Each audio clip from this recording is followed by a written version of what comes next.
Good morning. Hey, yeah, I know the music played for about 2 minutes longer than what I normally do, but as we all know, this is Infusion Monday. And with about 2 minutes to go, my syringe decided it needed changed. So I had to run in and change infusions. Hey, Neil, how you doing today? No, no, no, no. Morning, Josh. No, we're well, in a way we are. Okay? In a way we are, but not in the good way, not in the fun way. Okay?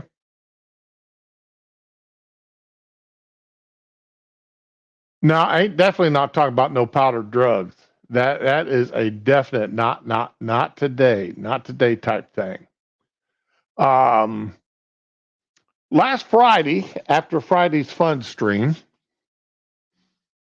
I and I get off the fun stream and I open up my regular pages and I noticed that there was a SCOTUS ruling that got released. And that SCOTUS ruling was one that only made common sense. SCOTUS, of course, being the Supreme Court of the United States. And it was one that anybody who knew anything about guns would realize this only makes good sense. And that was that the ATF's ban on bump stocks got overturned. Hey, Spoonie, good morning. Long time no see. Well, actually, I saw you over there on Monkey Stream Saturday night. Oh, Fury show. Afternoon, Fury. How you doing today?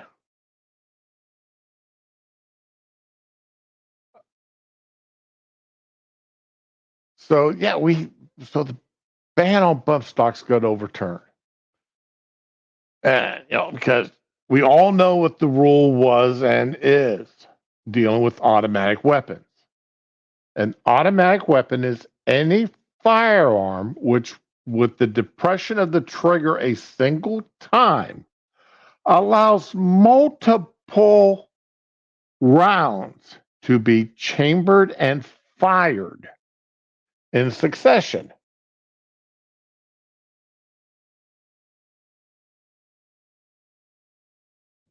All right. Multiple rounds chambered in succession with a single pull of the trigger. Now, what the bump stock did was merely made an attachment to a semi automatic firearm. Semi automatic being any firearm in which a single pull of the trigger results in only one round of ammunition being fired. Again, simple definitions, simple minds. Oh, you're back to working graves. Okay. Yeah, that's what I do on Saturdays and Sundays, work grave shift. So, but well, all bump stocks allow you to do is pull the trigger a lot faster. But bump stocks and aren't the only thing allows you to pull your trigger faster. Your belt loop allows you to pull your trigger faster. And if you don't believe me, I've showed this video before. I will show this video again. As you see, this gentleman has his thumb through his belt loop of his pants.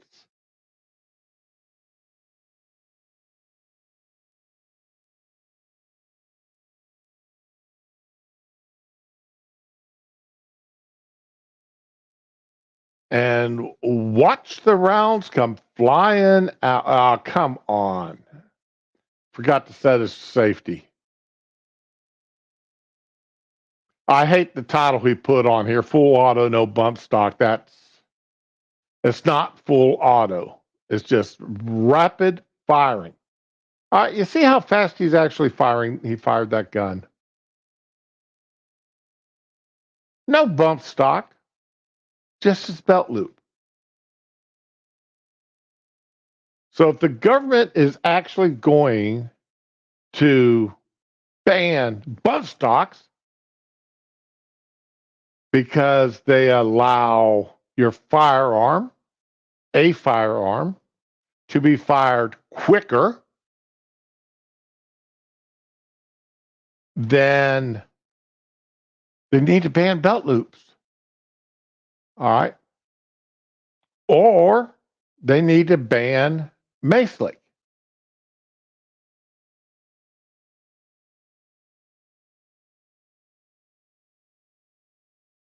All right. And if you don't know who Jerry Macelik is, whoop,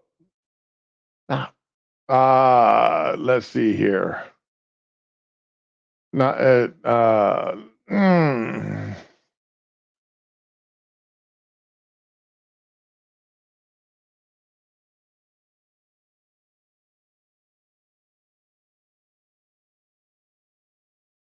Okay, I'm trying to think of what his first name is now. Damn it! Now I hate this. I hate this.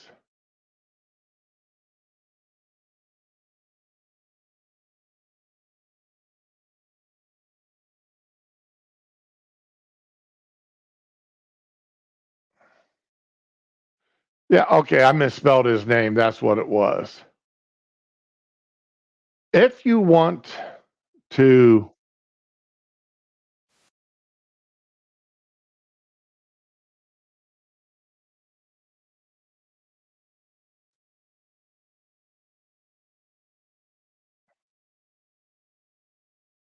okay, if they want to ban just because somebody shoots real fast, well, here, let me introduce you to this gentleman. If you've never had the opportunity to see him work.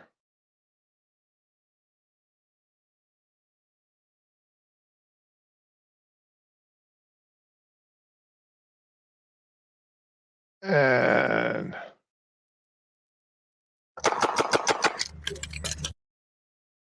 okay, just in case you missed that. 99 seconds. Stand by.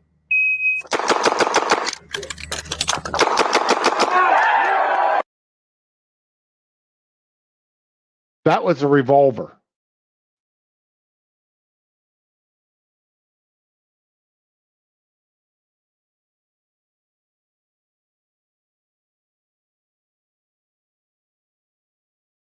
What'd you just put in chat there, Neil? Okay, let's see what that is.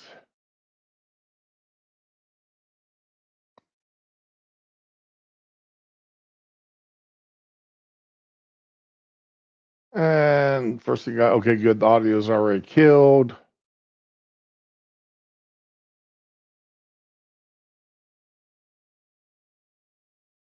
Oh yeah, okay, same guy. Yeah, that guy is amazingly fast shooter.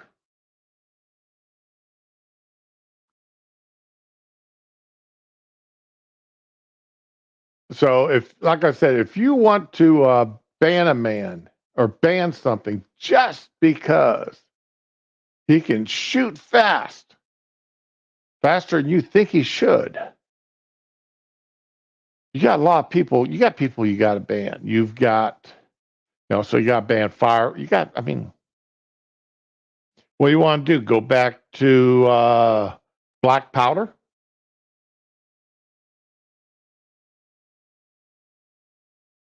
So, there's, okay, what we got here?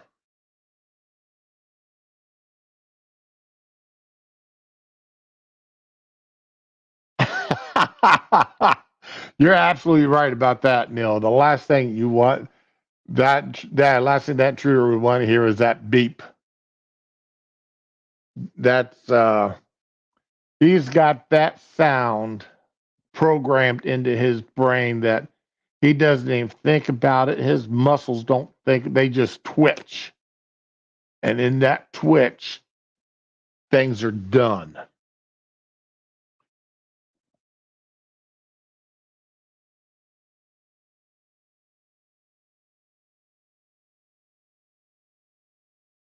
This one take a instant deletion from a headshot. I hear the sound.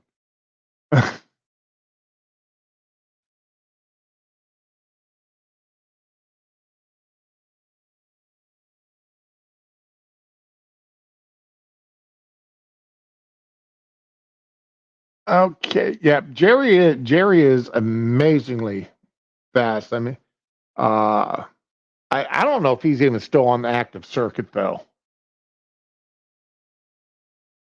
and I don't know if anybody actually fired has broken his records yet.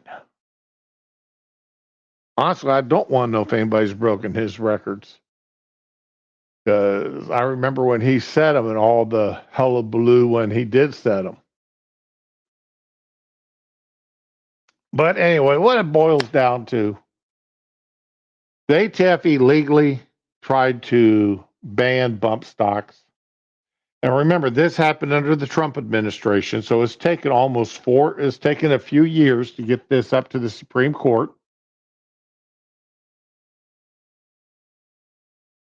And bump stocks were legal. Then the shooting in Las Vegas happened, and if you'll notice, that shooting from Las Vegas is one of the few shootings that they've never released videos. There's a lot of information that's never been released about that shooting.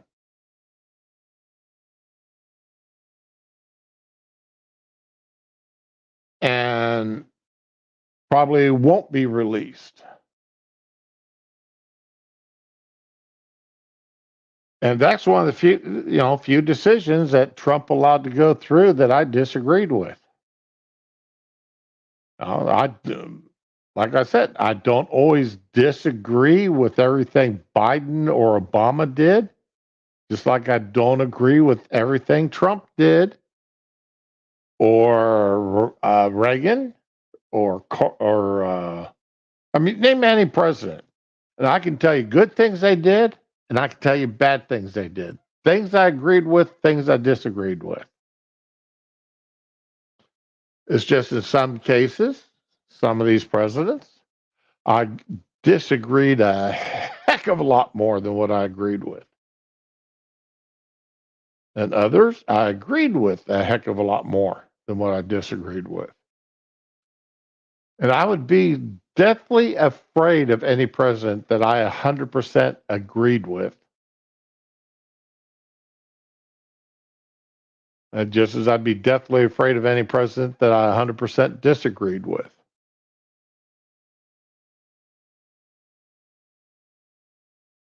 All right, what we got here? Hey, Tyre, morning to you, bud.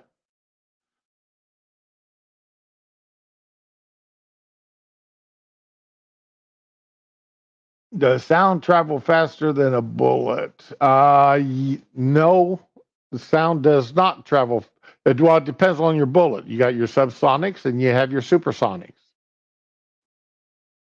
Subsonic bullets do not travel faster than sound.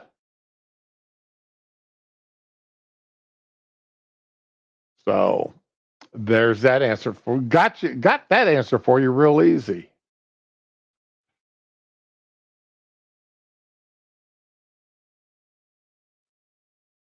Last week we talked a little bit about that shooting uh, because there was a release of some more of some of that transgendered person's notes at the Christian school. And this morning, I'm sitting here and I'm reading an article comes up that the reporter, one of the reporters, is being threatened with jail time if they don't release if they don't release the name of the leak, which from the Pentagon Papers ever since, reporters aren't required to. The reporters are not required to name their sources. But what caught me, though, was the judge in this case, what you now consider a judge, the person overseeing all of this, actually is not a judge. And I'm just going to go over here. It's been a dizzying week in the public records case before Davidson County Chancellor Aisha Miles. And this is Aisha Miles here. She's not a judge. She is a chancellor. And I'm like, whoa, wait a second here. What in the hell is a chancellor? Is that just a fancy job title? Or what? So I started looking it up. And a chancellor is not a judge. It's not the same thing. Okay. What did I get down here? Okay.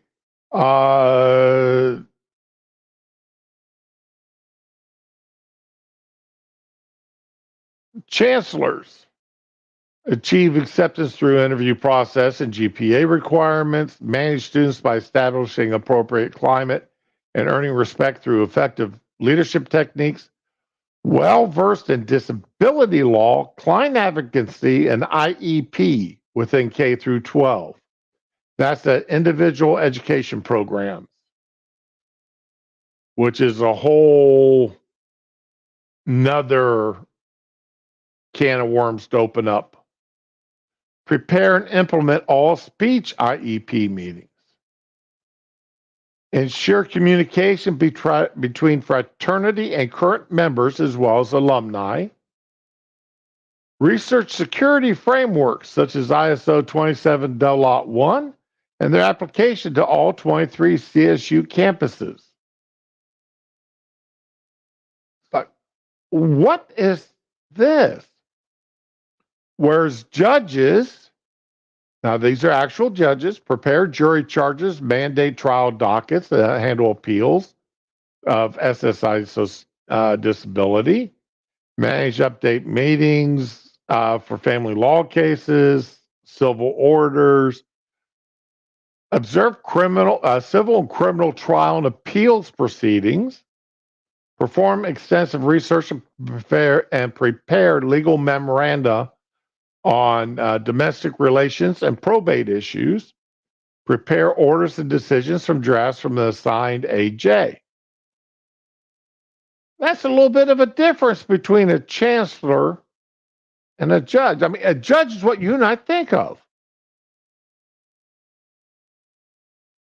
A chancellor is a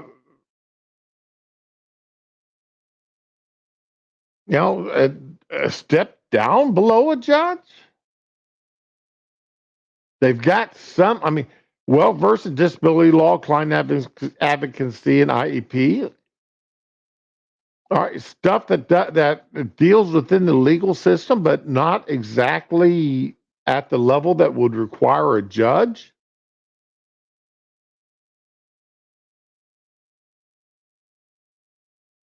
Common chancellor skills, alumni 30%, legal judge 18. Academic programs 11, judge 15. Colleges 7, international law 14. Community events 6%, legal services 12%. Mathematics, student body, then defense counsel and trial counsel. Yeah, you see what I'm saying here? This is a chancellor. This is not making good sense. Why would a chancellor be in charge of and threatening to jail people over the leak of documents dealing with a shooting, a school shooting? Hey, Leslie, good morning to you. How you doing today? What? This makes no sense to me. This is a criminal issue. These documents that are being leaked are criminal, dealing with a criminal case. Yeah, it was a school shooting, but we're talking murders here.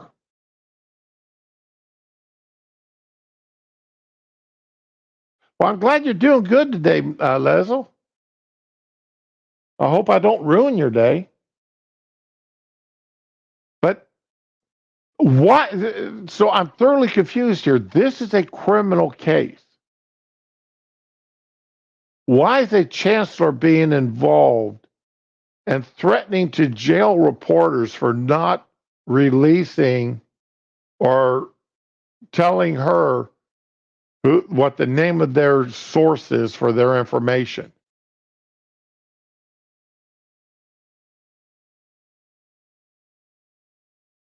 It's not making good sense. And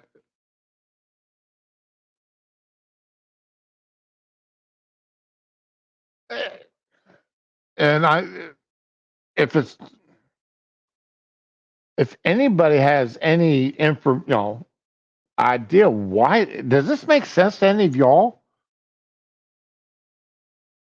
I mean, this doesn't have to deal with IEP. This doesn't have to deal with alumni. Well, yeah, she was an alumni, but that's beside the point.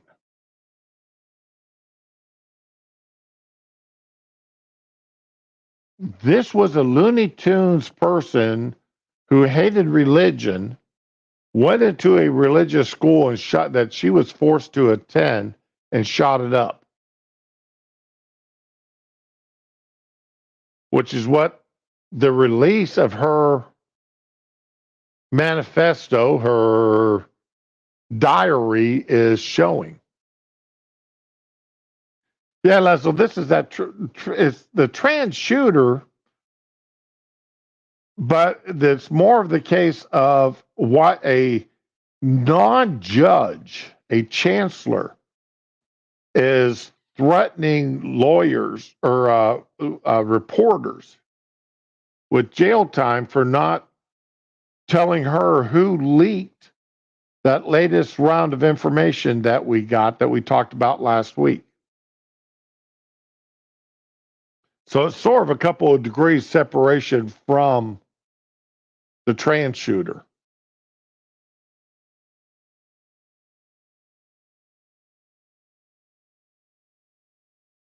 I mean, we got a baby judge, I think, here who's really overstepping her bounds and making threats that she can't carry out, as I understand her legal limits to be. Now, again, I could be totally wrong, but she's not a judge. She's a chancellor, but she's threatening a reporter to go to jail, spend time in jail if he doesn't talk. So, again, that's it's just something that confuses the daylights out of me. And when I get confused about something, I let you guys know because sometimes you guys are often smarter than I am on some of these subjects. You know stuff I don't know. So I have the smarts to bring it to you guys and let you know that I'm seeing something that don't make good sense.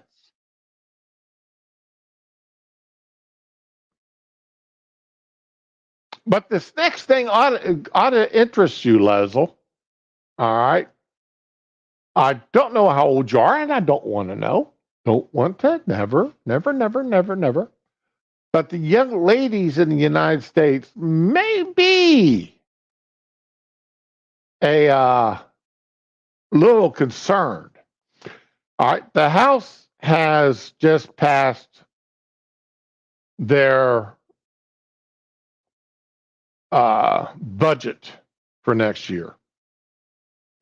And one of the things that was included in that was attempted to be included in the budget and didn't pass was women registering for the draft. Because part of the things that was in there that did pass is an automatic requirement for automatic registration of all men to be registered for the draft. Men, it's like all my sons, shortly after my son turned 18, took him down to the appropriate offices and got him registered for the draft. That is but you always had the choice. And this is what irritates me here about this automatic registration of the draft. You had the choice not to register. Now, if you didn't register, there was negative outcomes to it.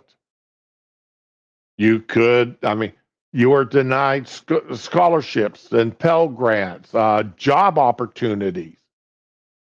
You could even go to jail. There were negative aspects if you refused to register, but that was a choice you had. That an American male could make, was to go and choose to register or not register for the draft.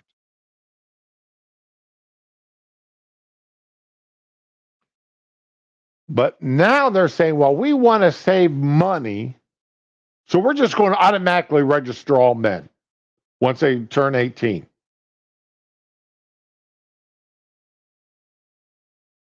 They're automatically registered for the draft. They don't have to do nothing, it automatically happens.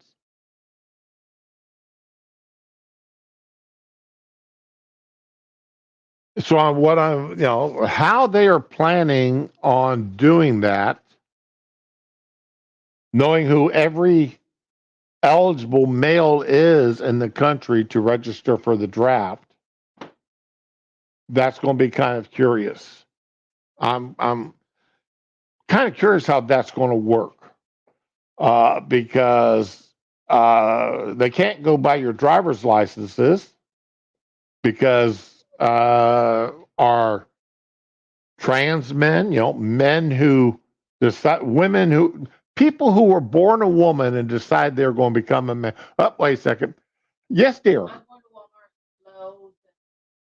Oh. All right. You have fun. Yep. Enjoy yourself. Bye. Bye. Love you too.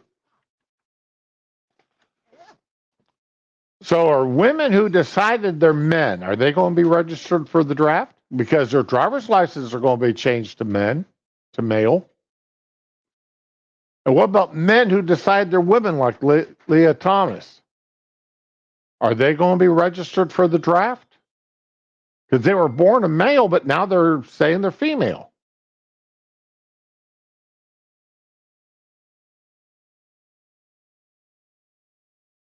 Are they going to be registered for the draft? Because the schools are allowing kids to dictate what they are.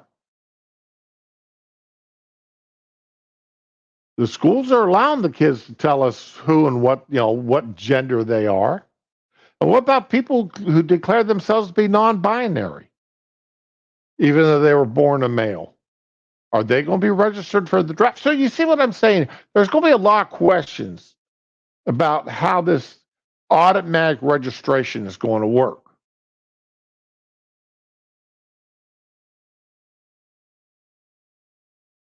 There's going to be a lot of issues here and that the social issues about what's going to happen. Hi, Spankies.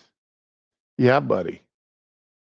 The wife left, so Spanky decided he was going to come over here and crawl up next to me. Oh, is your kid eight? Has your kid turned 18 there, Leslie? Okay,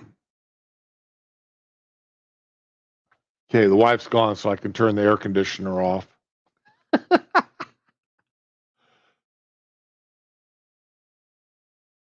But yeah, there's a lot of societal questions here. There's not any answers to, or they're going to have to work around for this automatic draft.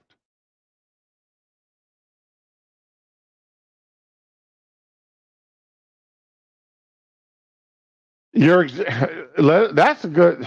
You're exactly right, but man, they're even having the government pay for the sex change operations now.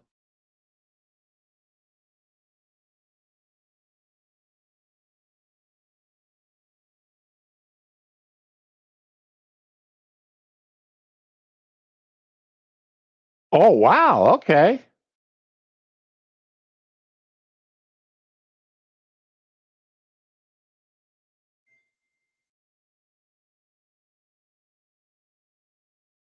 But,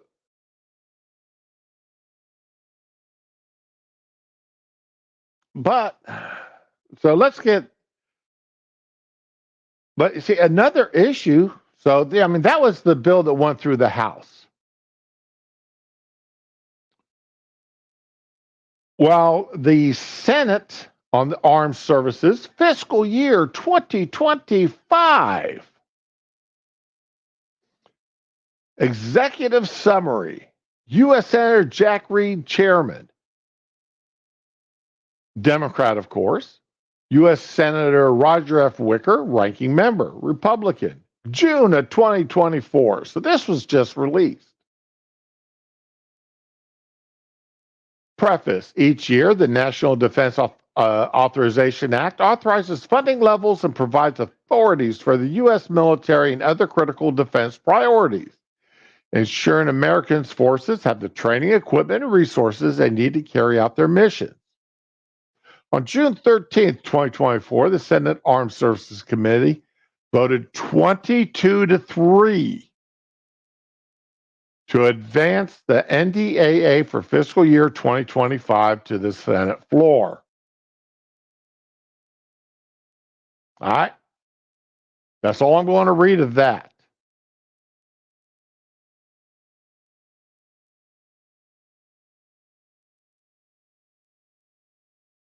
All right. So that's page one.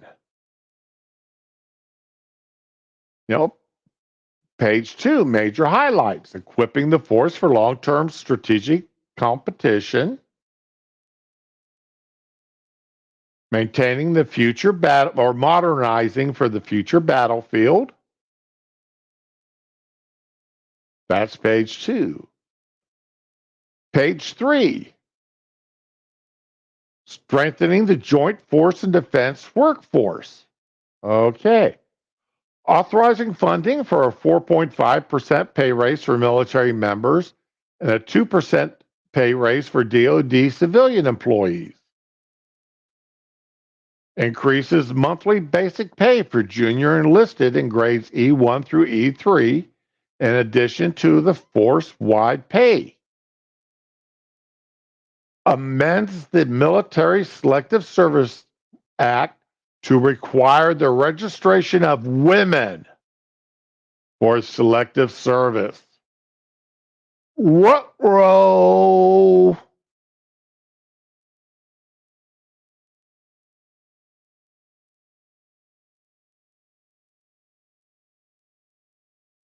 Hey, Spoonie, you're it won't matter here because this just got passed out of committee at 22-3. So the three people that voted against this, I don't know who they are who voted against it. Don't know why they voted against it. But somehow or another, this made it in there. And if this goes through unamended, goes through the Senate and the House, and gets signed by the president, women will have to start registering for the draft.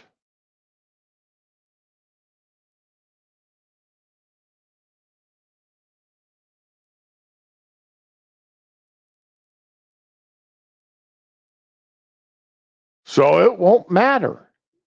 And with the automatic registration, that means every woman will also, every person on their 18th birthday will be automatically registered on the draft. Now, I'm going to be honest. Again, full disclosure here, people. I've been calling for women to be registering for the draft now for a few years.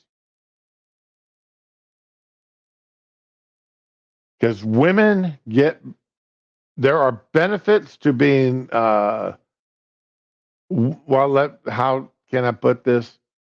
Men are punished for not registering for the draft, while women don't have to.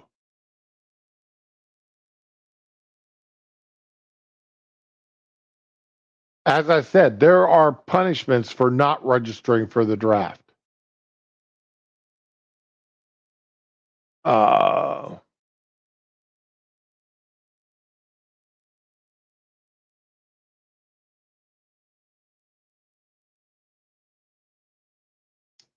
okay. It is a federal felony, punishable by fines or imprisonment. You are not eligible for federal jobs or state funded student financial aid. You're not eligible to get any kind of federal job training, as well as a fine up to $250,000 in jail time up to 5 years. So yeah, if a man doesn't register, he gives up things. Meanwhile, of course, women who have never had to register for the draft don't have to worry about it, and they get all this stuff anyway.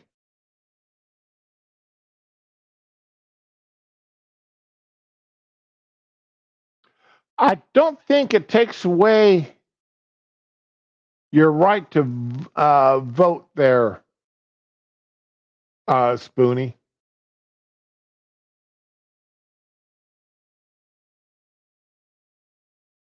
But so, yes,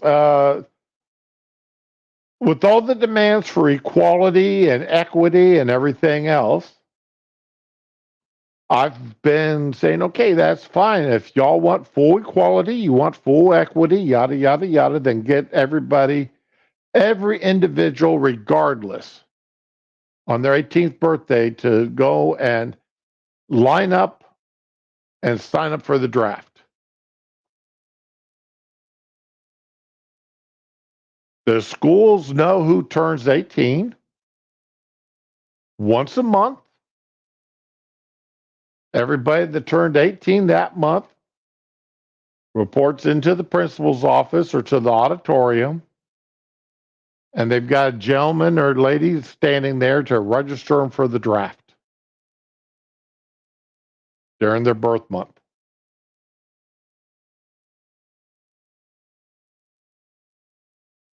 Or on the October 1st or November 1st, everybody that turned 18 during the month of October goes down and registers up for the draft down in the auditorium or in an office set off to the side somewhere or whatever.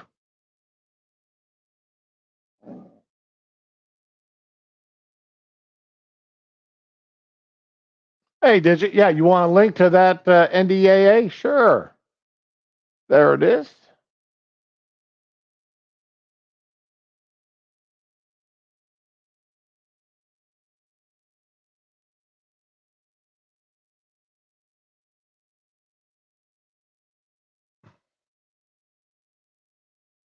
It's page 3. Don't even have to go that many pages down into it. It's not like it's hidden.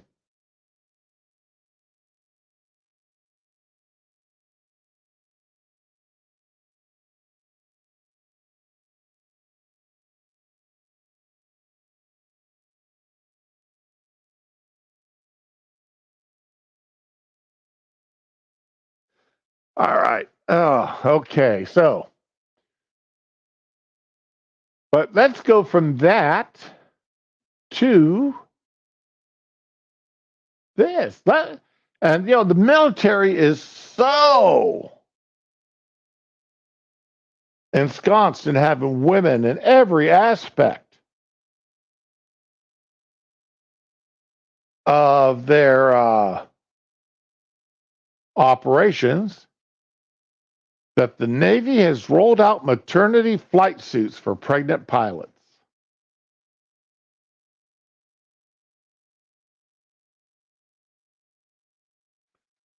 Now, I seriously doubt that these are that at least I don't know. You would not think that these would be fighter pilots. These would be cargo planes, transport planes, whatever.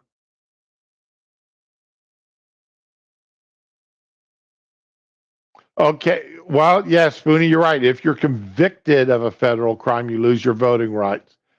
In some states, not all anymore.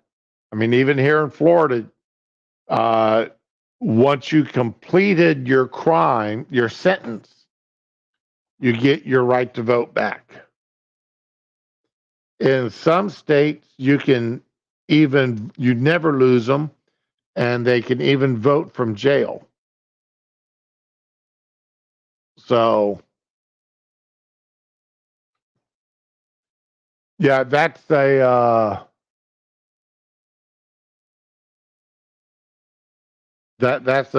thing too that you can and we'll talk more about voting rights here in just a moment because that's something else I got on my list of bumps. Got a lot of bumps I'm talking about today, and not all of them are physical bumps. Ooh, now what does he mean by that? Yeah. Hey, B Token. Good morning. So yeah, women. The Navy's finally caught up and giving out pregnancy suits for women. Yeah, or excuse me, for people who are now what do they call them now? Birthing people. Oh my God, that is such a joke. Yep. So there's yet another bump. You got a baby bump. Well, they got a flight suit for you.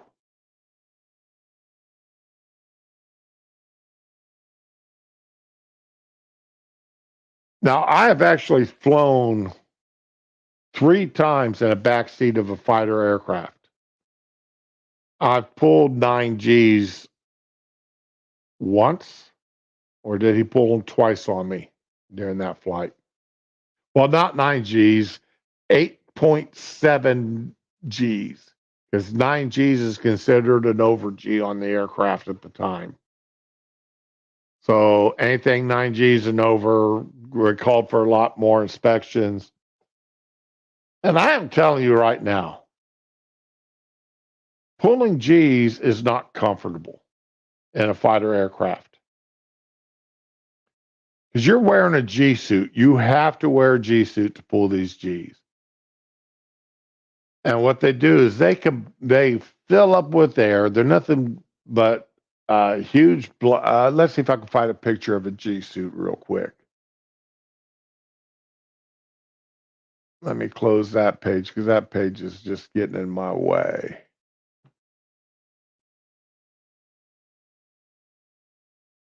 And images of a G suit.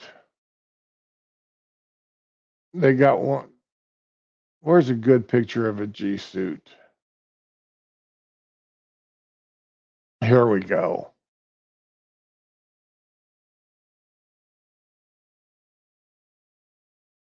Open image, a new tab. There we go. And let me share this.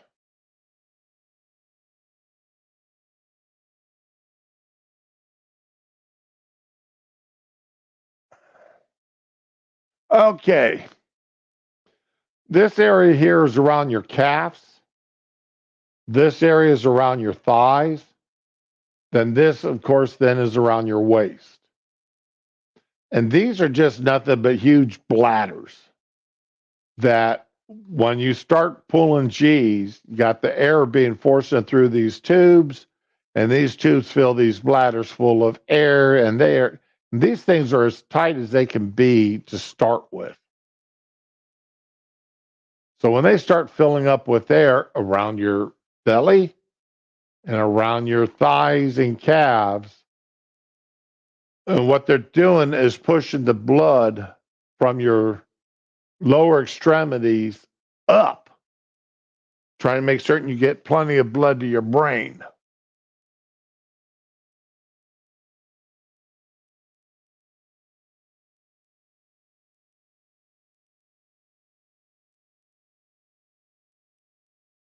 And that's why I'm saying I seriously doubt that that they would ever put a pregnant woman, flight suit or not, in a fighter aircraft. Because one, these hurt like hell, all that pressure on your thighs, belly, and such. And two, just that much pressure on the baby, the G's on the baby. Yeah. I don't see pregnant women being, as soon as a woman being is determined that she's pregnant, if she's assigned to fighter aircraft, she's grounded.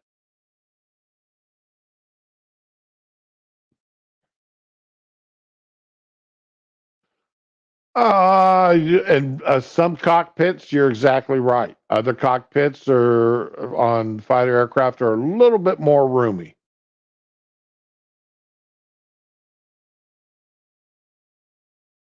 But some cockpits, you are exactly right. And let's see, is that thing? Yep, that thing's done.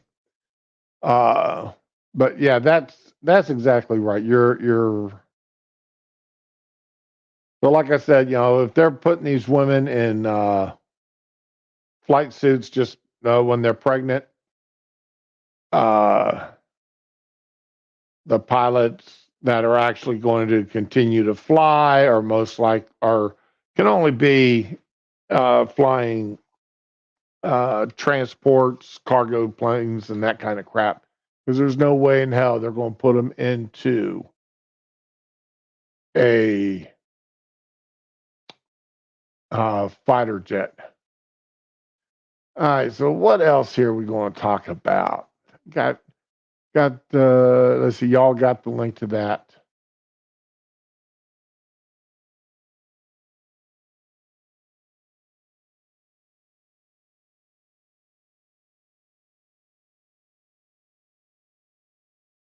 So I'm going to go over this NDAA here a lot more later on. But yeah, I just wanted to cover that this morning since we're covering about bumps.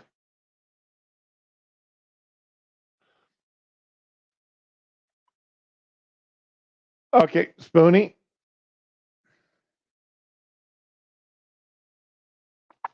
as a personal choice, I agree with you. I don't want to see women in combat roles. However, however,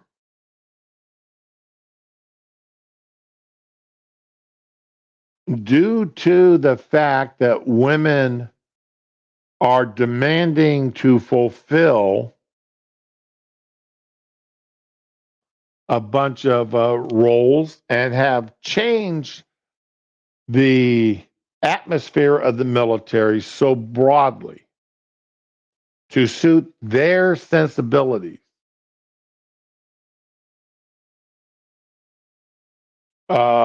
then My response is screw all of y'all. You begged for it. You demand equality. You demand you be treated like a man. Then here you go.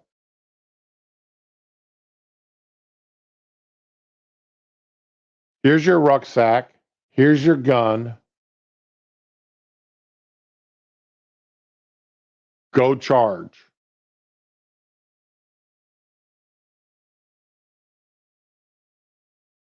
End of conversation.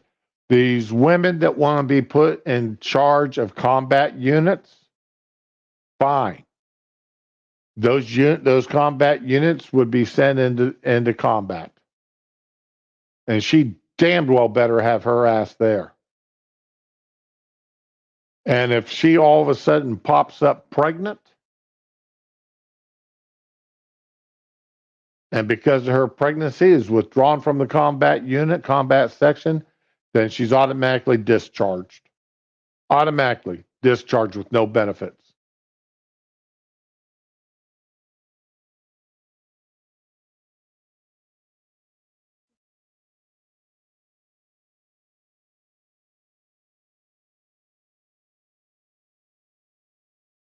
I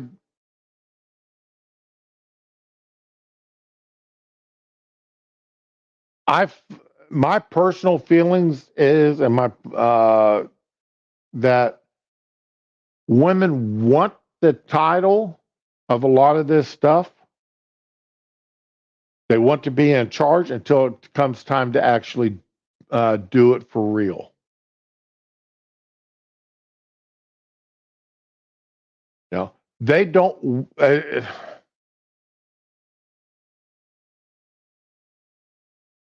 A lot of women now are, well, a lot of people in general, but I see women doing live streams in uniform.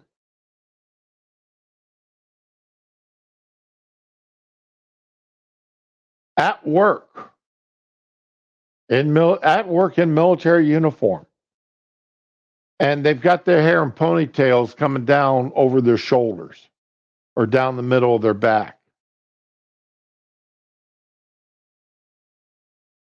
I'm like, why?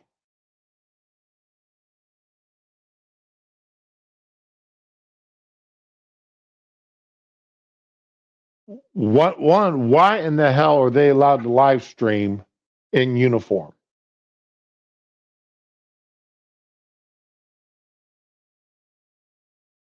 And just to show the difference that's happened over the past couple of decades, in 1980, in the mid 80s, mid to late 80s, when I first got on the internet in any meaningful way, I was advised by the legal office to keep as much of my military life offline as possible so that I could not get into trouble for accidentally having it assumed that I was speaking on behalf of the military.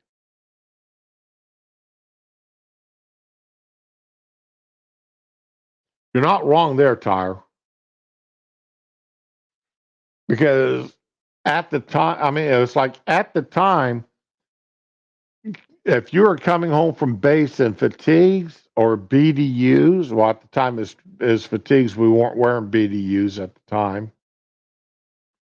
Uh, you could stop for gas or drive through fast food.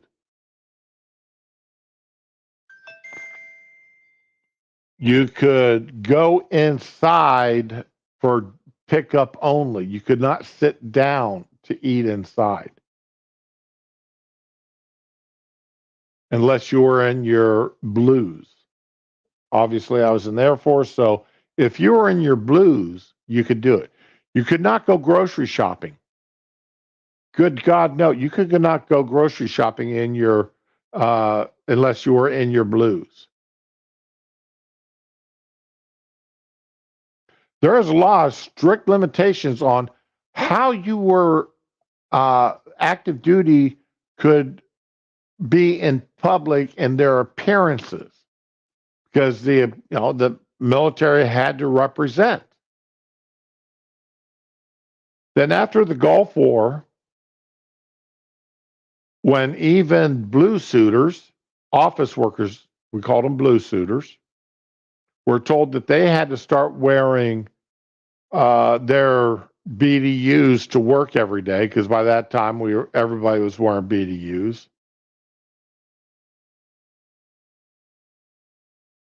Then all of a sudden it changed and I want to say it's because the office workers did not like the fact that, oh, I can't go out to eat for lunch anymore. So it changed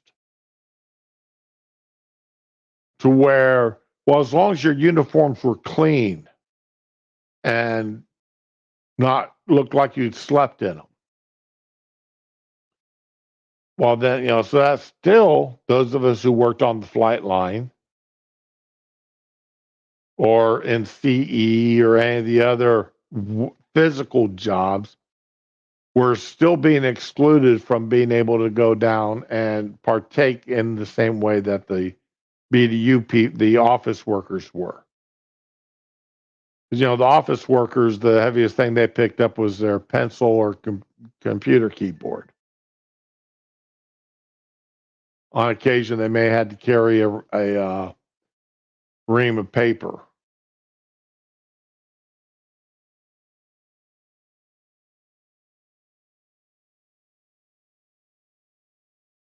BDU battle dress uniform. All right. And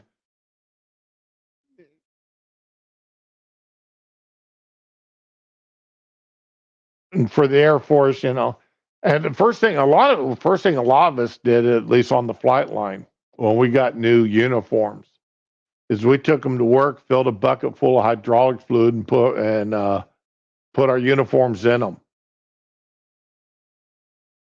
and got them uniformly stained. Then we'd take them to the on-base laundromat and wash them. Good God, I wasn't going to take mine home and wash it after I had it in a bucket full of hydraulic fluid. Take them to the base laundromat.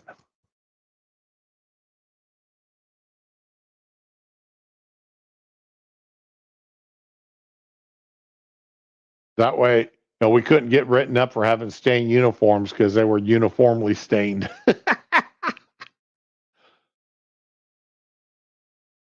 But anyway, yeah, but like I said, I was told that to keep my military life separate from my online life for fear that anything I might say or do would be taken as representing the military, which, of course, you couldn't had to represent the military in the best possible fashion. Well, now they're streaming with uniforms on and half on or half off. Their blouses unbuttoned.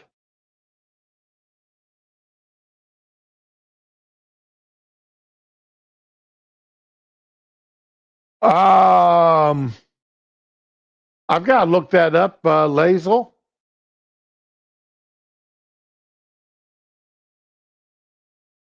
I have got to look that up.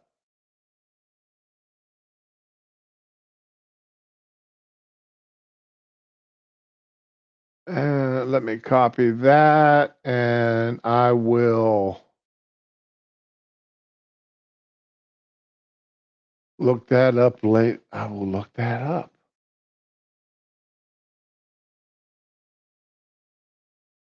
I thought there was a Supreme Court. I thought there was a court decision on there somewhere along the lines,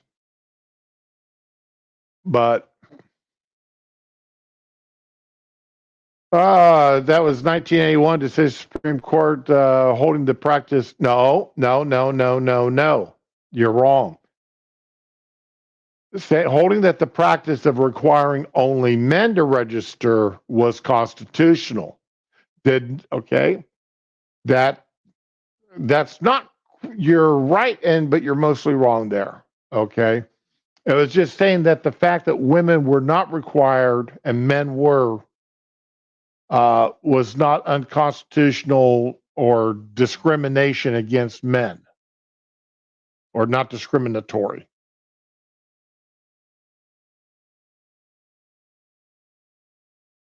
Okay. It does not say only men can be drafted. It's saying that requiring only men to be drafted is constitutional.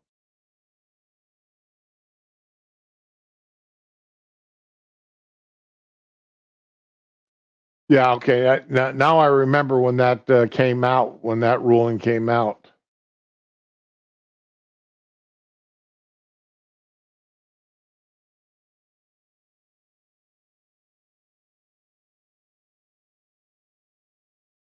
All right, let me pull up the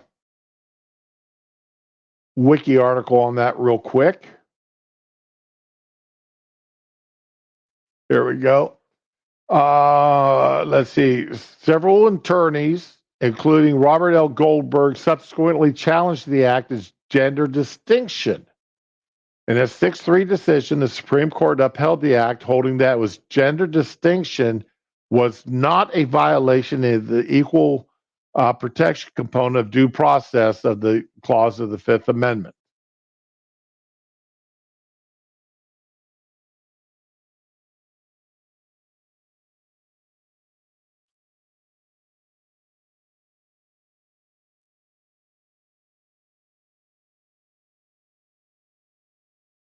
So what this is saying, it was constitutional to actually say only men can be uh, conscripted.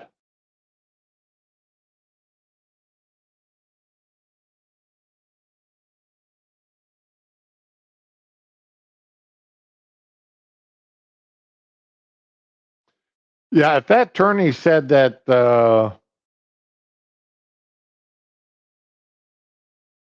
if the attorney misread that into thinking into making you make into saying that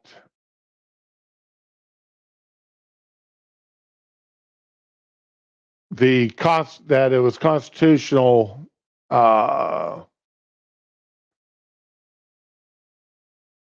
that the Supreme Court decision requires that only men be drafted, then he misunderstood the court's ruling.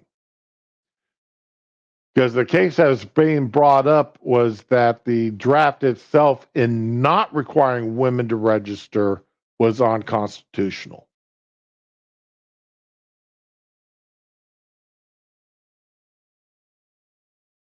Whereas there's, and so that was the decision made by the Supreme Court was that yes, it was constitutional for only men to be uh, conscripted, not women. All right, let's take a look at something funny. As we all know, yesterday was Father's Day. I had a great day yesterday. Got home from work, slept until 12:30 ish, got up, showered, dressed, yada yada yada, and headed out to my son's house. Spent the afternoon and early evening up to about 7:30 with my son, his wife, and the two grandsons. I told the boy, he asked me what I wanted to eat, and I said, listen, just hamburgers and hot dogs or chicken would be fine. My day is to spend time with you and the grandchildren. Spend the day with you and your wife and the grandbabies. Now, my 5-year-old grandson, for the first time, he'd come running over to me, and he actually allowed me to pick him up to give him a hug, and because he's got or had a mild case of not he didn't like being picked up high in the air. So that was a great start to the day. Then I went and sat down, and he climbed up on my lap, and we talked and we played and had a good time. Then son made steaks and rice with gravy for dinner, which was amazing. My daughter-in-law made up a green bean dish with garlic and some other stuff, which was really delicious. So, great day, great day. Well, Chucky Schumer, he went. He was going to spend the day with his uh, children and family, and he tweeted a picture of him. Uh, our family lived in an apartment building for all of our years, but my daughter and her wife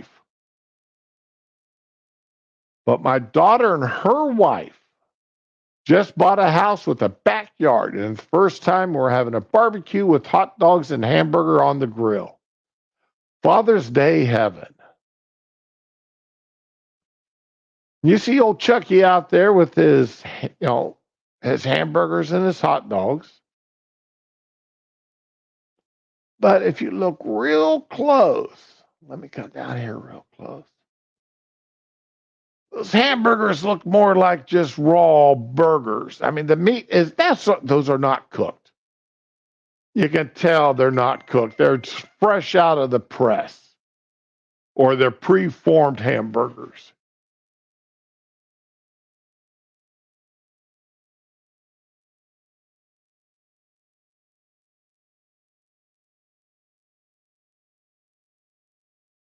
And he put cheese on raw meat.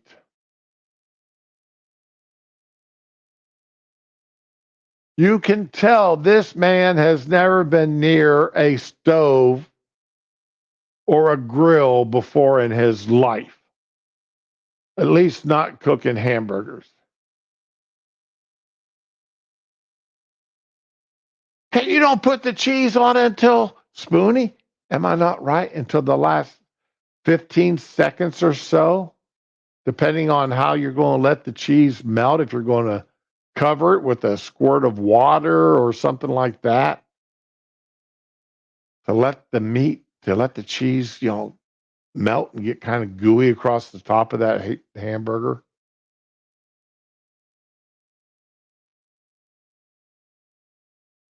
Well, Chucky didn't like the flack he was catching on his post on this, and he took it down. So, yep, he does love his hamburger raw, though.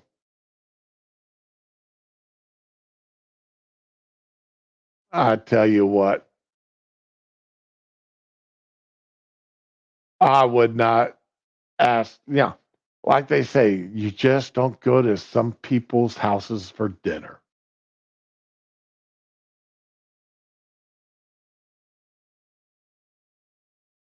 Yeah, you put that cheese on just at that last few seconds there to let it get melt down. Or you put it under a broiler or whatever. You hit it with the torch. I'm not a big fan of torching cheese. I know some people are because they like that burnt taste or that blackened cheese crusty you can get by using a torch. Yeah. Yeah, that meat didn't even look good, did it there, Spoonie? That ugh, did not even look appetizing. So not my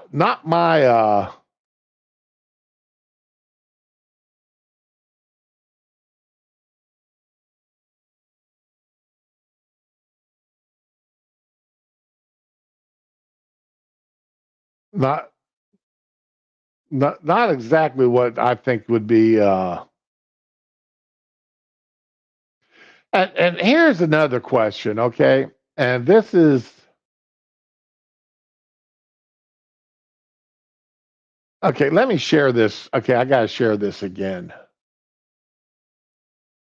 because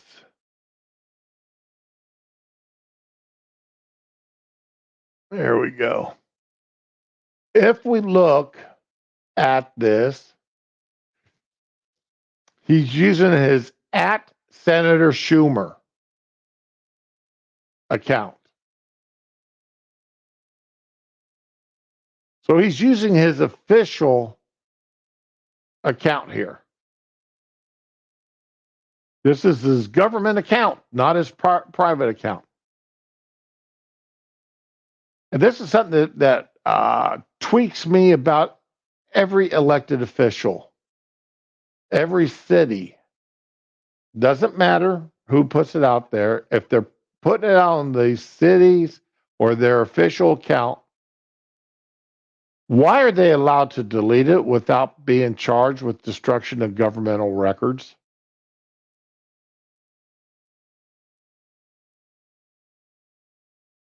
That was one of the charges brought up against Nixon when he deleted the 18 minutes of recordings, was destruction of governmental records.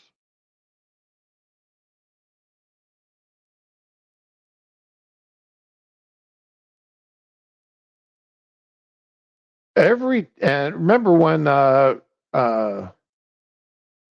they sued Trump for blocking people on Twitter?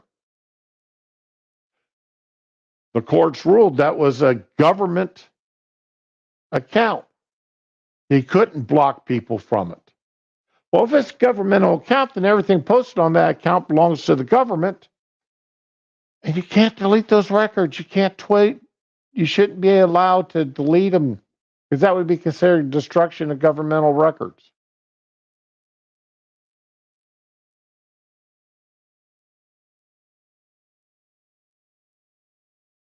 So I would love to see somebody, some organization bring, try that in a court. Something that some government entity posts and then deleted, and have some lawyers with deep pockets willing to be in the battle for the long haul that it was going to be, to sue them for destruction of government records.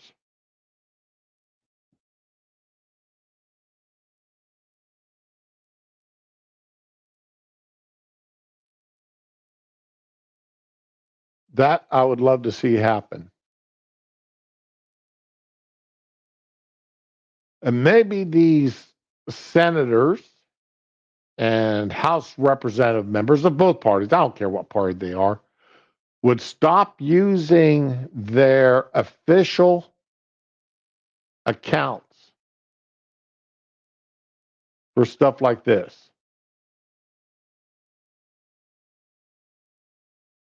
Now, if he wanted to post that on his personal Twitter account, hey, more power to you. But if I'm following your official account, then everything on that official account as a U.S. senator should deal with your job.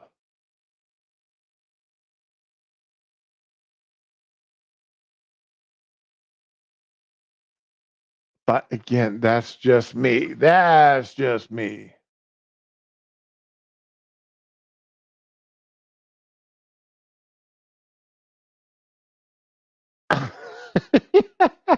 Yeah, Josh, that would be a hot dog, that's for certain. Hey, morning, Ramen. Welcome, welcome. But that's just me, a little something, something. What's this here?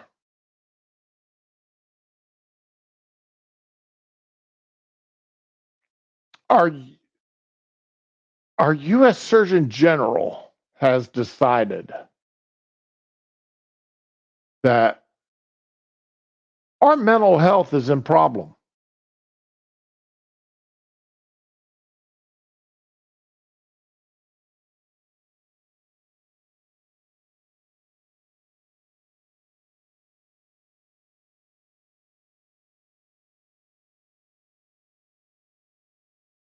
That social media is an issue.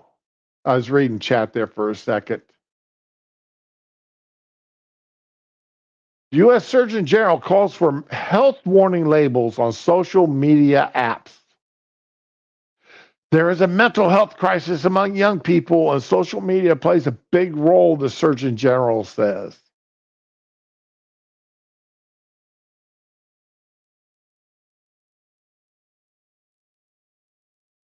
Is he just now catching on to this? Or is this acknowledgement of something that we've known for a long time?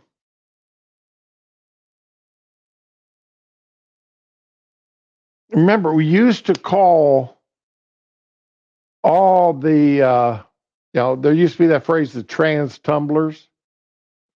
All the kids that suddenly became trans because it was cool to do so because they were on Tumblr. And their favorite Tumblr became trans, and then so did they.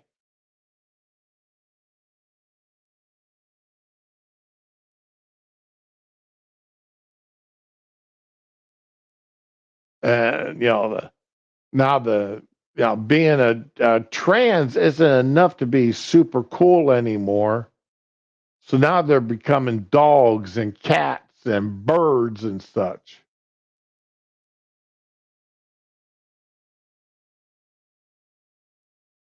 Uh, Tonight, sure, be glad to. Yeah, good point, Raman. Good point.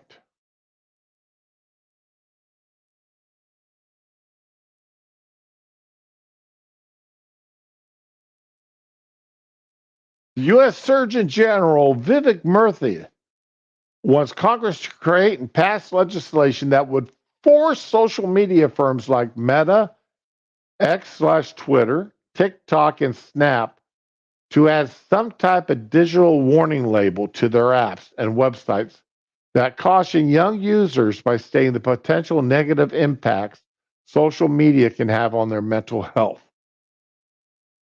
The mental health crisis among young people is an emergency, and social media has emerged as an important contributor. Adolescents who spend more than 3 hours a day on social media face double the risk of anxiety and depression and becoming trans or gay or bi or these other thousand of illnesses that suddenly pop up that want to make them special. Murthy also wants social media companies to be forced to report all health impact data publicly and share with independent scientists to increase transparency around the issue.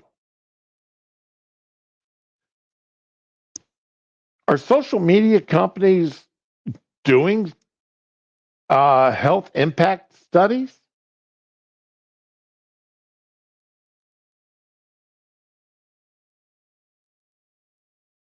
Are they actually doing stuff like that? I don't know. I'm kind of curious. Are social media companies actually doing this kind of stuff? Because if they are, that would be nice to know. And are they keeping that information a secret? Again, that would be interesting to find out.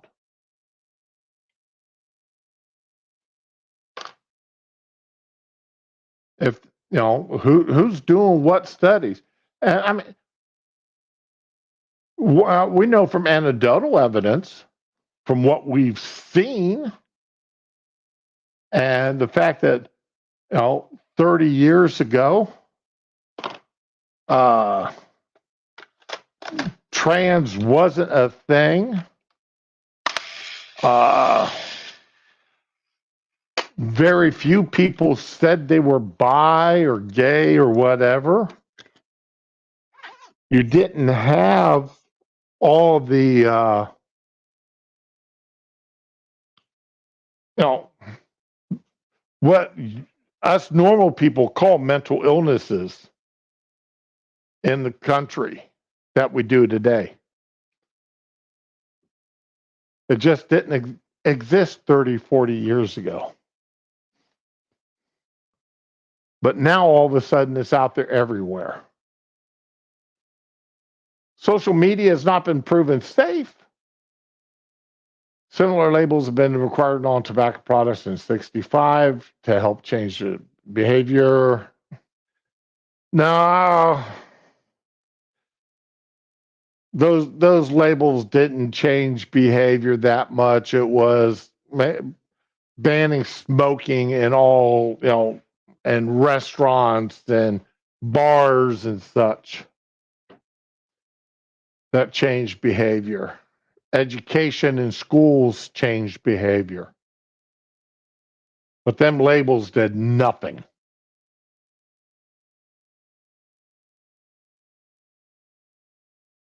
What would the social media web warning label look like? On the web, the warning could appear as a pop-up ad.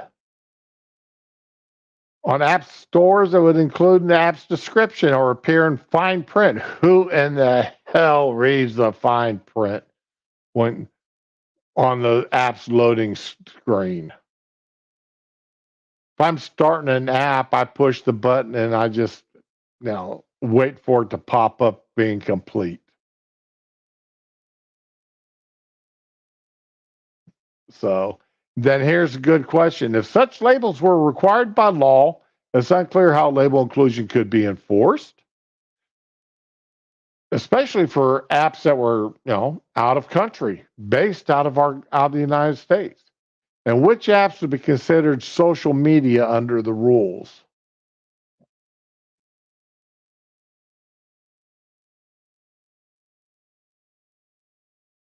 Hey, Shio, good day, good day.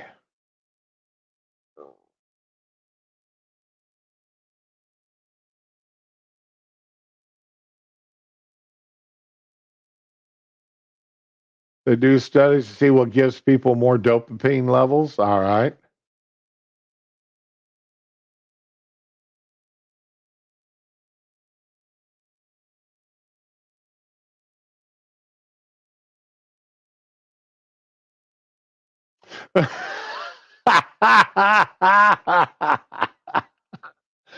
Oh God, Shio, you're so. Tell me about bringing up penalties from 10 matches ago. Yes, I know.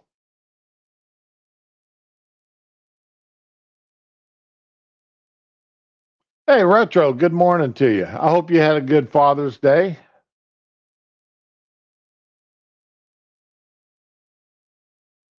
So it's going to be kind of interesting to see what happens here with this, with the Surgeon Generals wanting all this stuff done. Because let's see here.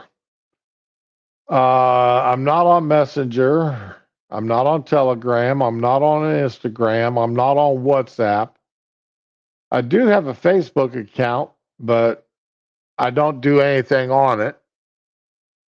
I may open it up once every 2 months or so, 3 months, and that's basically to download pictures my daughter-in-law posts. I am on X every day, and I am on TikTok every day.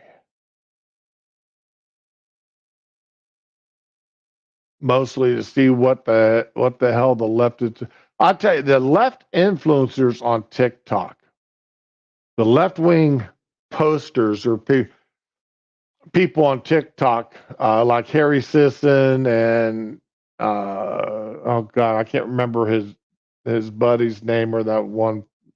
Harry Sisson's the one's name I remember is the best because he's the most frequently debunked and called out for being literally a paid shill on TikTok. He's actually paid through a third party by the DNC. The DNC pays a third party, and the third part. The site. It's sort of like the back during the 2016 election, and you had all those people showing up to protest Trump's rallies. or the people that got in to stand in line first at the rope lines. They're paid to get there real early, but then to ask the most embarrassing questions they could possibly do. Turned out that they were all being paid by a third party who got paid by the DNC or Hillary Clinton. Well, that's the same thing with Harry Sisson and a bunch of these posters on X and TikTok. They are actually paid by a media group that is paid by the DNC. And it's amazing how the money just sort of that goes to these guys, if you look up what each one of them is paid, how it just sort of damn near equals out to what the DNC's paid that company. So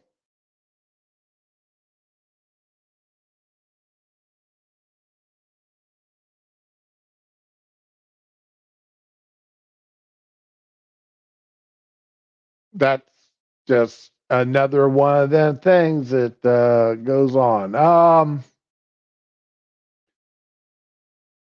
Okay, do I want? You guys are probably aware of this. I was not until this weekend. So I'm going to share this. You know, when I learned something new that I didn't know about, I'd like to share it with you guys. So this is a chart that's been put out called the Democratic Lawfare, and this was against Trump. All right. Now I am going to share another screen here. Share this. And this guy, he does a wonderful job of describing this. A lot better job than I do. So let me go ahead and start this, and then it's a minute long. Has put out on X, actually showing the activities that had to happen to assemble the team that legally went after Donald Trump. So check this out. We've got Senator Chuck Schumer. His brother, Robert Schumer, has a law firm called Paul, Weiss, and Rifkin. Well, Schumer's brother gave a leave of absence to 3 of his own attorneys to join Alvin Bragg's prosecution team. Kind of weird.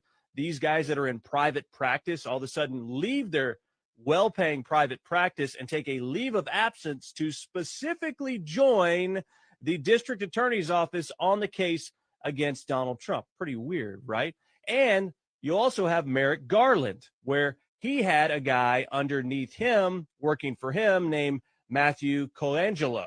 And he decided to leave his big federal DOJ job and go down 3 notches to join the Alvin Bragg prosecution team of Trump. So when you look at it this way, there are a lot of details that are not adding up. And it seems that the liberals were trying. All right, now, when the House Republicans tried to, and they invited Bragg and this Colangelo to come and sit before them to answer some questions. And old Bragg here, he decided that, you know, he wasn't available to go. And neither was Colangelo until after Trump's sentencing. Now, this caused a bit of a problem between Jim Jordan and Matt Gaetz. And Matt Gaetz said he wanted to subpoena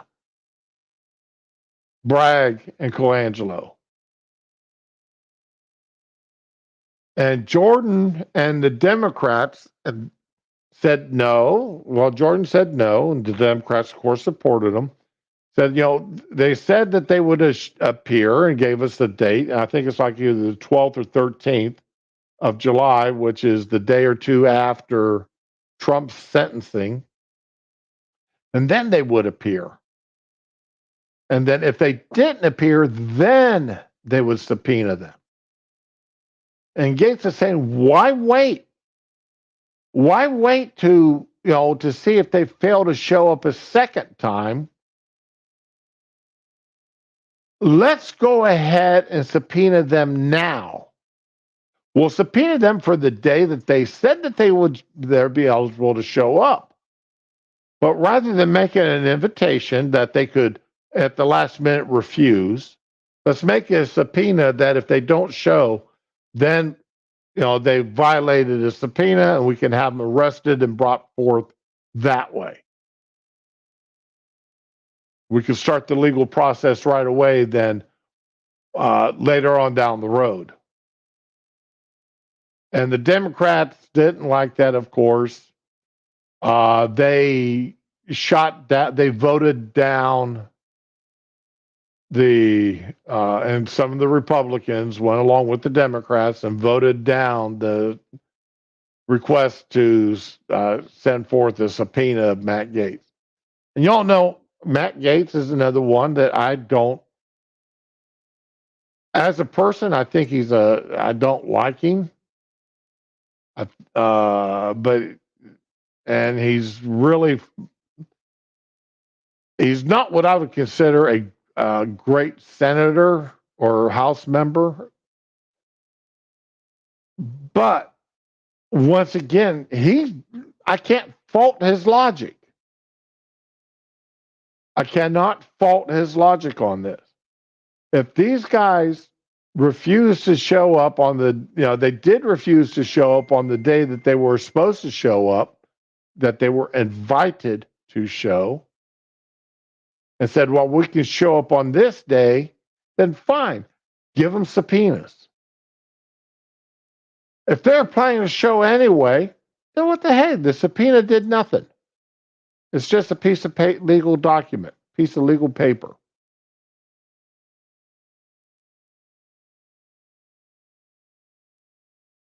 But if they don't show, then that piece of legal paper comes into play.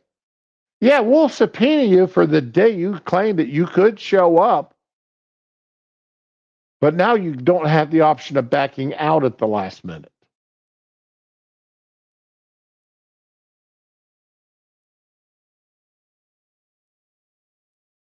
Now, I'd also love to see these other three people brought in and have them, what are their ties? Are there any direct ties here between the brothers and them and Bragg?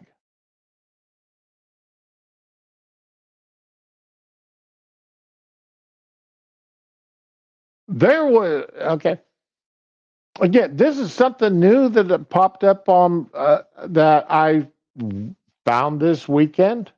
Popped up on my stuff. Is something new I had not realized.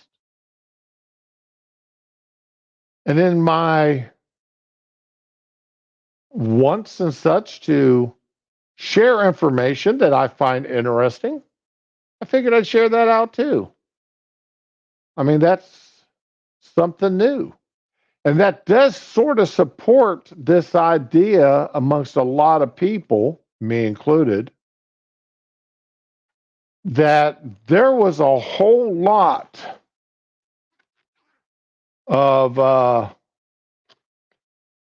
dirty play beyond what we already know was dirty play in that trial, in Trump's New York trial.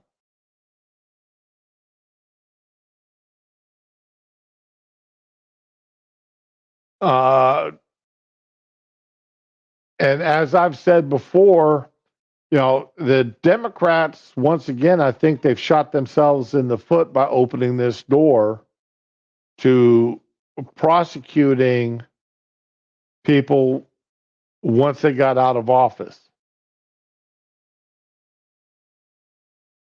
I mean, does somebody look at prosecuting Obama for murder of an American citizen? overseas when he dropped that bomb on an American citizen.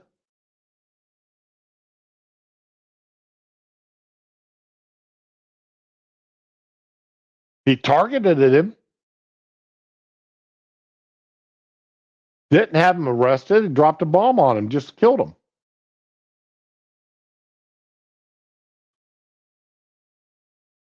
Peanut butter oatmeal. Oh, that does sound good. I'm making sugar cookies this afternoon. I had somebody give me a bunch of bananas the other day that were just starting to get too ripe, just, really getting a lot of really brown spots on the skin. And unfortunately, I didn't have time to do anything with them.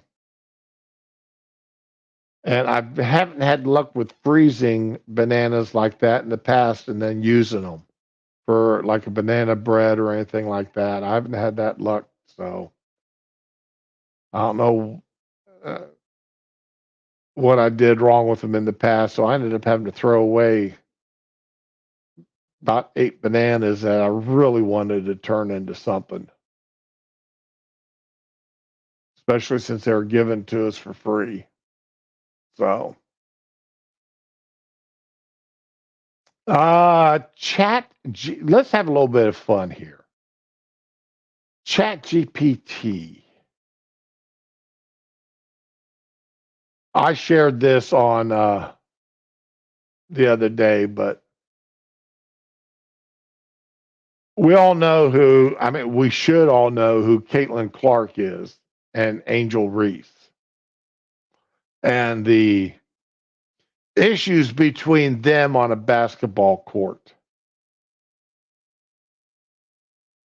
And Kate, well, let's just. I'd almost be angry at her, but I realized that she was actually trying to block the basketball.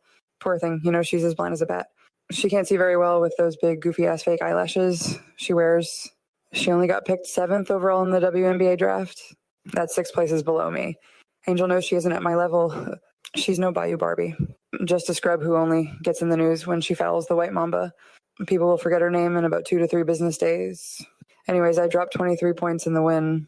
That's all people need to remember about what happened here tonight. Angel Reese got a flagrant foul. That whole thing is fake. That whole thing is fake. That's all done through AI and Chat GPT. That is so scary because that sounded and looked so real, like she was actually saying that.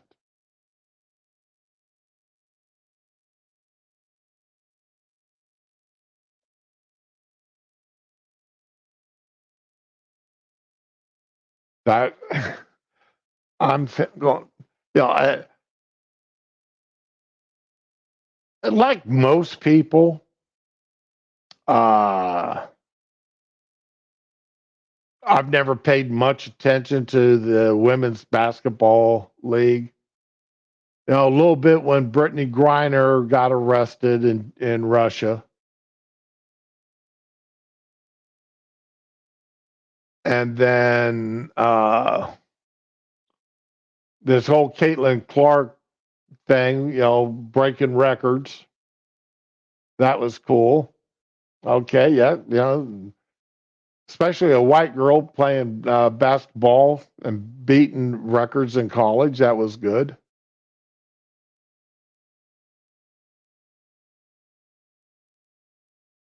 And then, of course, the abuse, the flagrant fouls and such that these people are hitting. I mean, my personal opinion, this goes beyond just welcoming the new player to the game. This is a lot. I think a lot of this is just pure. How dare a white woman come in and be better than all of us? I think that's a lot of racism is involved here.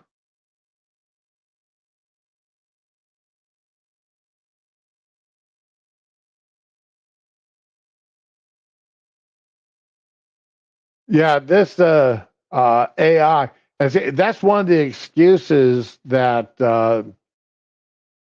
Garland put forward for not releasing the audio of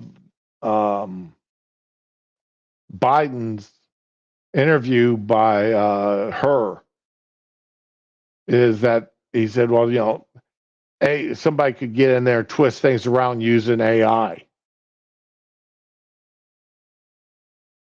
Well, you've got your certified copy that the government, and how do we know that's not what you're doing now?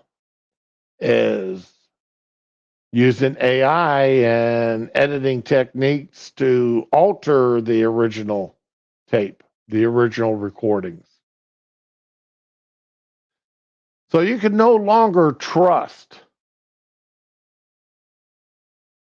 pictures, video, or audio for the most part, because you don't know what is out there being used for real or not anymore. Yeah, Ramon's right. They do sound a little more monotone, a little more flat than when humans are talking. But it's going to get better. They'll get better with the inflection and warming the notes that the computer kicks out.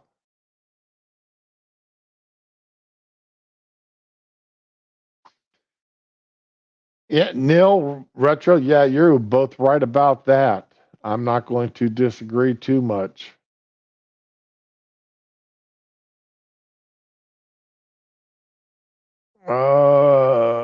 Let's see here.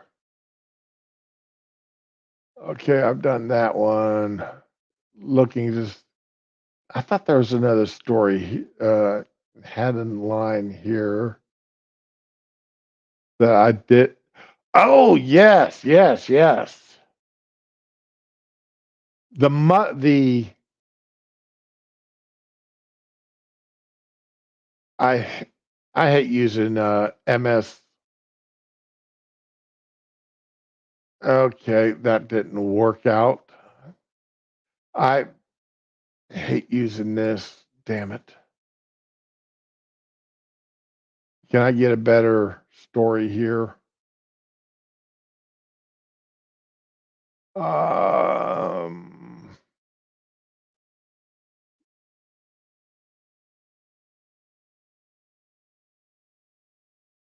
how's this one here look? All right, this one here looks okay.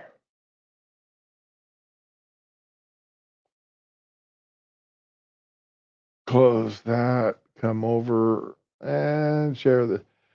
We've got another soldier been captured by the Communist Party. Only this is in Russia. U.S. soldier tells Russian court he did not threaten to kill his girlfriend. Gordon Black, a U.S. Army Staff Sergeant who's detained in Russia May 2nd with suspicion of stealing from a woman with whom he was in a relationship. He pled not guilty in a Russian court on Monday to charges of threatening to kill his girlfriend, but admitted he was partly guilty of stealing from her. Now, question here. All right. Why in the hell is a U.S. Army soldier having a Russian girlfriend that lives in Russia? Once again, that would have been grounds for court martial or discharge when I was active duty. Retro, when you was in, what would that have done?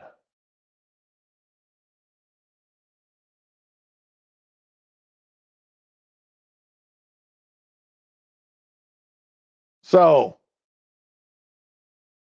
He said he partially acknowledged his guilt of stealing 10,000 rubles, $113,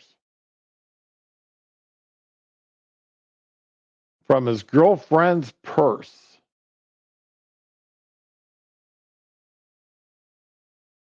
On the other charge, he denies accusation. He grabbed her by the neck during a fight and causing her to fear for her life.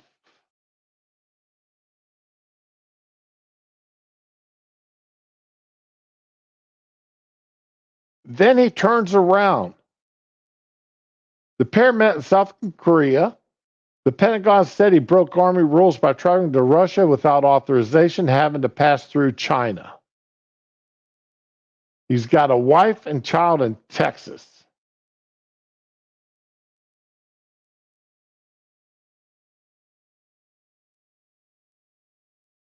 His wife, Megan, told Reuters last month that he and the Vaschuk had a tempestuous relationship, and once during a video call, she and her daughter saw her pull a knife on Black and leave him with a bloodied face.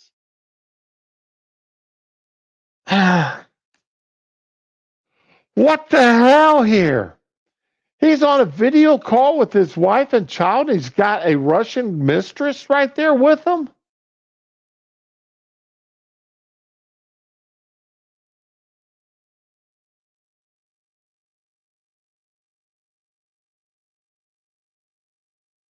And they met in South Korea and he went to Russia through China.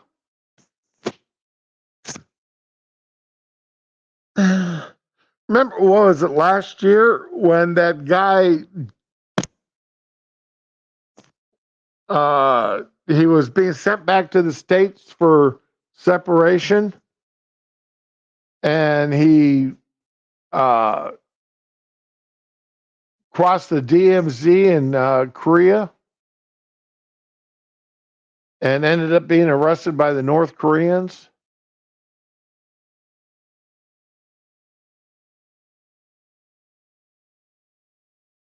Yeah, you're right, man. Don't play with crazy, because that's never a good outcome. But his wife he's on a video call with his wife and he's got his girlfriend there. What the hell? Crazy people. Now, this last story here is more for fun. All right, guys, this is going to be my last story for the day. Then I'm going to get out of here. Delaware man stole $11,000. $11,000 worth of cigarettes from a Walgreens.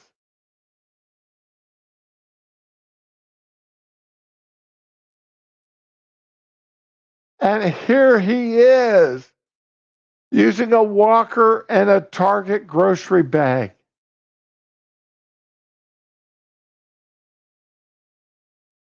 And he stole $11,000 worth of cigarettes.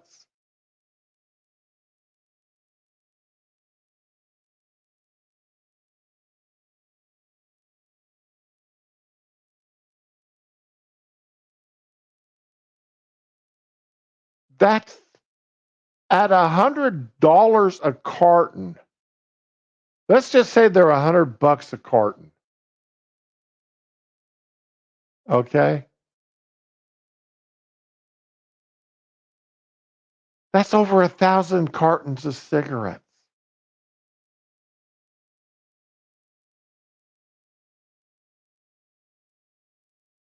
Is my math right on that? Where in the hell is he stashing that many cartons of cigarettes?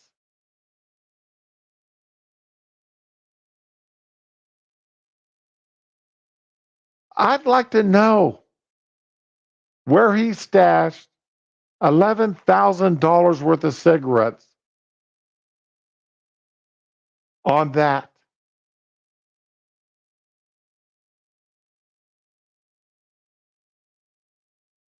An employee was busy in another section of the store when he walked behind the counter and grabbed a haul of cigarettes.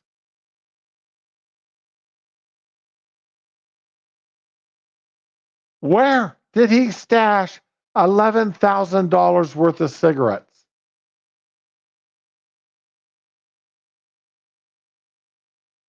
I mean, $1,100 worth? Okay. At $100 worth of $100 carton, that'd be 11, 10, 11 cartons of cigarettes. I could see that. But $11,000 worth? It doesn't make good sense to me.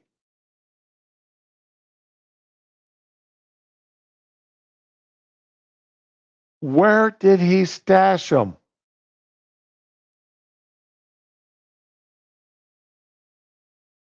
I mean, this is him leaving the store.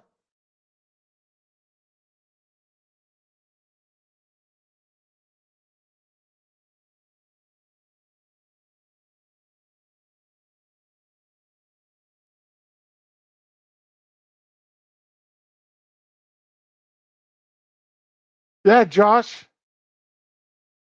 You know, something's wrong here. Something is really wrong. Because I don't see how that man stole $11,000 worth of cigarettes. It just.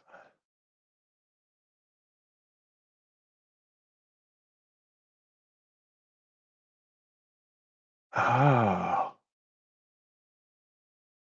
Anyway. The wife's on vacation this week, like I said. So I'm still going to stream all my normal streams, but I'm not going to do any 2.5 or 3 hour streams this week, I don't think, because, I want to spend some time with my wife when I can. So I'm going to leave this article for tomorrow's stream. But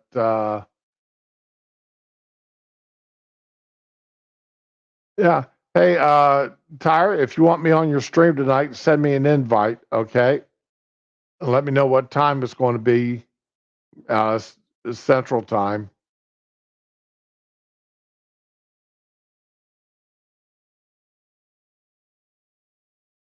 So anyway, everybody, y'all have a good day. Enjoy yourselves. Be with the ones you love and love the ones that you're with. And like I said, I'll be with my wife today, so I'll be with the one that I love and love to be with. And y'all have a good one now. See you tomorrow. Or